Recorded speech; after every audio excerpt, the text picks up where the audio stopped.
Silent Kingdom. In a land where no voice had been heard for 100 years, Queen Seraphine ruled over the Silent Kingdom. The air in her castle was thick with unspoken words, and the people communicated only through gestures, their expressions carrying the weight of 1,000 lost stories. Long ago, a terrible curse had fallen upon the land. A vengeful sorcerer, enraged by an ancient betrayal, had stolen the voices of every living soul. The curse could only be broken by a queen who could speak the name of the first king, a name lost to time and silence. Seraphine had been crowned as a child, never knowing the warmth of laughter or the comfort of whispered words.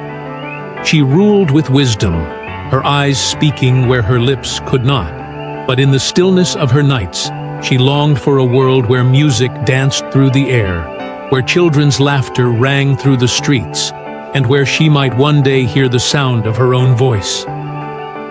The castle stood upon the highest peak in the kingdom, its towers wrapped in ivy, its halls lined with mirrors that reflected only the silent ghosts of those who passed by.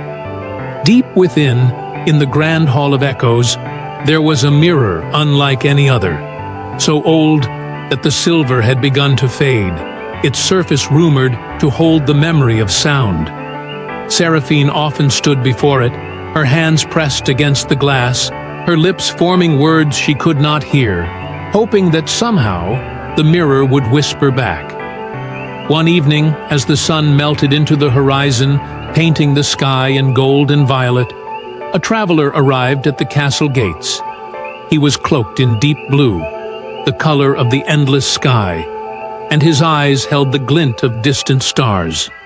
Unlike the others, he did not bow or gesture, but instead reached into his satchel and placed a small, worn book into Seraphine's hands. The queen traced its cover with trembling fingers. It was ancient, older than the kingdom itself, its pages yellowed with time. Inside, delicate inked symbols wove together like vines, forming words she did not understand, until she reached the final page. There, scrawled in bold, uneven letters, was a single name. Her breath caught. The name of the first king. A strange warmth bloomed in her chest, as though something long buried had begun to stir. Slowly, she lifted her head. She had never spoken a word in her life. She had never known if she could. But now, she had to try. Seraphine turned to the Hall of Echoes, standing before the great mirror.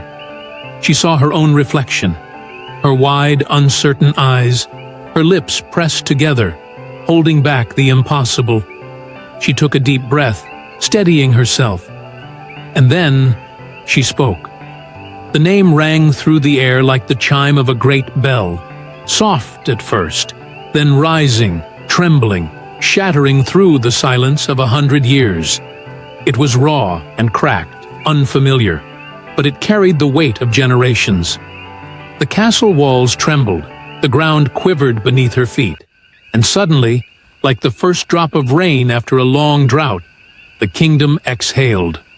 1,000 voices burst into the air at once. Gasps of wonder, cries of joy, whispers of disbelief. The wind itself seemed to sing as the weight of silence lifted, unraveling into laughter, music, and the gentle hum of life returning. Seraphine fell to her knees as tears streamed down her face. The sound of the world wrapped around her like an embrace, and in that moment, she realized something. She had been ruling a kingdom, but she had never truly lived in it. The traveler stood at the threshold, watching as the kingdom awakened. He smiled and turned to leave, but before he could disappear into the gathering crowd, Seraphine found her voice once more. "Wait!" she called, her voice still raw but stronger now. "Who are you?" The man paused, glancing over his shoulder. "A storyteller," he said with a knowing smile. "And now, Queen Seraphine, so are you." The Silent Kingdom was silent no more.